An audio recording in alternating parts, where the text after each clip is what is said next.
एक दिन अकबर के दरबार में एक साधु आया। उसके हाथ में एक अजीब सी मूर्ति थी। साधु बोला, जहांपनाह, ये कोई साधारण मूर्ति नहीं है, ये बोलती है। पूरा दरबार हैरान रह गया। अकबर ने आश्चर्य से पूछा, क्या सच में ये मूर्ति बोलती है? साधु बोला, जी हां, लेकिन ये सिर्फ सच्चे इंसान से ही बात करती है। दरबार में हलचल। अब एक एक करके दरबारी मूर्ति के पास गए, लेकिन मूर्ति चुप रही। सब लोग सोच में पड़ गए। तभी अकबर बोले, अब इसे बीरबल के पास ले जाओ। बीरबल का शक। बीरबल ने मूर्ति को ध्यान से देखा और धीरे से मुस्कुराए। उन्होंने साधु से कहा, अगर ये मूर्ति सच में बोलती है तो इसे अभी बोलना होगा। साधु थोड़ा घबरा गया। सच्चाई का पर्दाफाश। बीरबल ने सैनिकों को आदेश दिया, इस मूर्ति को तोड़ दो। जैसे ही सैनिक आगे बढ़े, अचानक मूर्ति के अंदर से आवाज आई, रुको, मुझे मत तोड़ो। पूरा दरबार चौंक गया। असली रहस्य, मूर्ति के अंदर से एक आदमी बाहर निकला। वो कांपते हुए बोला, मुझे माफ कर दीजिए, मैं इस साधु के कहने पर अंदर छिपकर बोल रहा था। साधु पकड़ा गया। फैसला। अकबर ने गुस्से में कहा, तुमने हमारे दरबार को धोखा देने की कोशिश की। साधु और उसके साथी को सजा दी गई और सबने बीरबल की बुद्धिमानी की तारीफ की।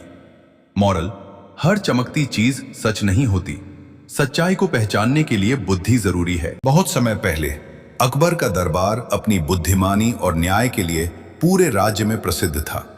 हर दिन वहां नए नए लोग अपनी समस्याएं लेकर आते थे। एक दिन दरबार चल ही रहा था कि अचानक एक रहस्यमयी साधु दरबार में प्रवेश करता है। उसके हाथ में एक काली चमकदार मूर्ति थी, जिसकी आंखें अजीब तरह से चमक रही थीं। साधु का दावा। साधु ने झुककर कहा, जहांपनाह, ये कोई साधारण मूर्ति नहीं है, ये एक चमत्कारी मूर्ति है, ये बोलती है। दरबार में सन्नाटा छा गया। अकबर ने आश्चर्य से पूछा, क्या सच में ये मूर्ति बोलती है? साधु बोला, जी हां, लेकिन ये मूर्ति सिर्फ ईमानदार और सच्चे इंसान से ही बात करती है। दरबारियों की परीक्षा। अब एक एक करके दरबारी उस मूर्ति के पास गए।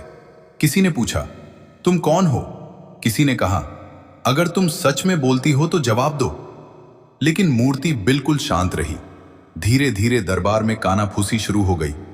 क्या हम सब झूठे हैं? ये कैसी परीक्षा है? अकबर की चिंता। अकबर थोड़ा चिंतित हो गए। उन्होंने कहा, अगर ये मूर्ति सच में बोलती है तो इसे किसी से तो बोलना ही होगा। फिर उन्होंने आदेश दिया, इसे बीरबल के पास ले जाओ। बीरबल की एंट्री। बीरबल दरबार में आए। उन्होंने मूर्ति को ध्यान से देखा। उसकी बनावट, उसकी आंखें और साधु के चेहरे के भाव। फिर धीरे से मुस्कुराए। बीरबल को शक क्यों हुआ? बीरबल ने मन ही मन सोचा, अगर मूर्ति सच में बोलती होती तो अब तक बोल चुकी होती। और ये साधु बार बार सच्चाई की बात क्यों कर रहा है? उन्हें कुछ गड़बड़ लग रही थी। चालाकी भरी योजना। बीरबल ने ऊंची आवाज में कहा, जहांपनाह, ये मूर्ति नकली है। साधु चौंक गया। नहीं, ये सच में बोलती है। बीरबल बोले, ठीक है, अगर ये सच में बोलती है तो अभी बोलेगी, नहीं तो इसे तोड़ दिया जाएगा। डर का माहौल। जैसे ही सैनिक मूर्ति को तोड़ने आगे बढ़े, दरबार में सन्नाटा छा गया। साधु पसीना पसीना हो गया। सच सामने आया अचानक। मूर्ति के अंदर से आवाज आई, रुको, मुझे मत तोड़ो। पूरा दरबार हिल गया। सैनिकों ने तुरंत मूर्ति को तोड़ा और अंदर से एक आदमी बाहर निकला। असली खेल। वह आदमी डरते हुए बोला, मुझे माफ कर दीजिए, मैं इस साधु के कहने पर मूर्ति के अंदर छिपा था और बाहर से सवाल पूछने पर अंदर से जवाब देता था। साधु पकड़ा गया। अकबर का फैसला। अकबर गुस्से में बोले, तुमने हमारे दरबार को धोखा देने की कोशिश की, लोगों की आस्था के साथ खेला। साधु और उसके साथी को सख्त सजा दी गई।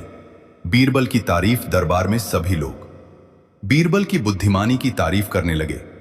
अकबर मुस्कुराते हुए बोले, बीरबल, तुम्हारी समझदारी का कोई जवाब नहीं।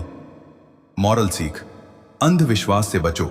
हर चीज को समझदारी से परखो। धोखा ज्यादा देर तक छुप नहीं सकता।